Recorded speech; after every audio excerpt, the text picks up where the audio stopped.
Shalom, hari ini kita akan renungkan kitab Yeskel pasal 32, teksnya ayat 1 sampai 16. Dan sudah dibagi dua paragraf. Paragraf yang pertama ayat 1 sampai 10. Tuhan akan menangkap Mesir, buaya yang mengurutkan airnya dengan kaki, dengan memasang jaringnya. Banyak bangsa akan gentar terus-menerus masing-masing demi hidupnya pada hari kesudahan Mesir. Paragraf yang kedua ayat 11 sampai 16. Kecongkakan Mesir akan dipatahkan dan khalayak pengikutnya semua dibunuhkan oleh pedang Babel. Kesimpulannya, banyak bangsa dan negeri, Mesir sendiri pun berpikir bahwa Mesir adalah singa yang kuat. Tetapi Mesir hanya buayanya, sepertinya pasal 29 ayat 3. Tuhan akan buaya yang mengurutkan airnya dengan kaki, dengan memasang jaringnya. Dan ia akan hempaskan dia ke tanah, supaya dagingnya menjadi makanan bagi binatang-binatang. Banyak bangsa akan gentar terus-menerus, masing-masing demi hidupnya pada hari kesudahan Mesir. Demikian itu, kecongkakan Mesir akan dipatahkan dan khalayak pengikutnya semua dipunahkan oleh pedang Babel. Ajaran tentang Allahnya, pertama, Tuhan menyebut tentang Mesir bahwa mereka bukan singa muda, melainkan buaya di laut. Ia akan menangkap buaya dengan memasang jaringnya, dan ia akan hempaskan dia ke tanah, supaya dagingnya menjadi makanan bagi binatang-binatangnya. Kedua, Tuhan membawa Mesir sebagai tawanan di tengah bangsa-bangsa.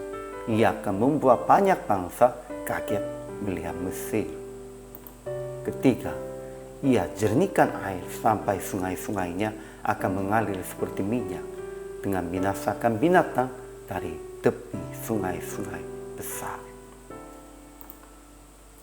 Ajaran tentang manusianya, pertama, banyak bangsa dan negeri Mesir sendiri pun berpikir bahwa Mesir adalah singa muda, tetapi Mesir hanya buaya di laut. Kedua, Mesir akan dihempaskan ke tanah sebagai makanan burung di udara dan binatang di bumi. Ketiga, banyak bangsa akan gentar terus-menerus masing-masing demi hidupnya pada hari kesudahan Mesir. Kaum perempuan bangsa-bangsa akan menyanyikannya atas Mesir dan atas seluruh rakyatnya yang banyak. Keempat, Raja Babel akan mematahkan kecongkakan Mesir dengan pedang.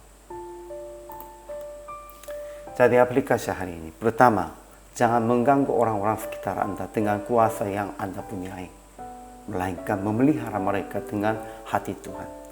Memang Mesirnya seperti buaya laut, memang mengganggu dan itu menghalang-halangkan orang-orang sekitarnya. Ya, itu tidak boleh. Itu karena dari sombong. Kita harus ingat, semua kekuatannya, kuasanya hanya dari Tuhan. Itu kenapa Tuhan memberikan kepada kita, supaya memelihara orang-orang. Jangan lupa itu. Kedua, memohon kepada Tuhan akan menghukum orang-orang yang sombong. Mereka yang mengurutkan dan mengotorkan situasinya hidup kita. Ya, kita sendirinya menghukum mereka itu tidak boleh, tetapi memohon kepada Tuhan akan menghukum, akan menghakimi tentang mereka. Tuhan pasti akan mendengarnya doa kita. Ketiga, introspeksi diri sesungguhnya supaya mengerti dan mengaku tentang keadaan Anda sendirinya. Apakah keadaan saya bagaimana? Sombong atau lemah atau rendah hati? Dan taat hanya kepada Tuhan dengan merendahkan diri. Pentingnya itu, janganlah sombong, tetap merendahkan diri aja. Akhirnya praktik hari ini, bertobat sebelum datang kegelapan di atas kita.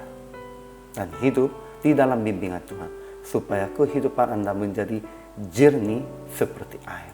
Dan supaya mengalir lancar seperti minyak. Itu berkahnya Tuhan di atas kitanya. Untuk itu, kita harus bertobat dan harus merendahkan diri dan harus taat kepada Tuhan. Inilah kehidupan orang percaya. Inilah kehidupan hamba Tuhan. Hari ini juga selama melayani, Tuhan Yesus memberkati.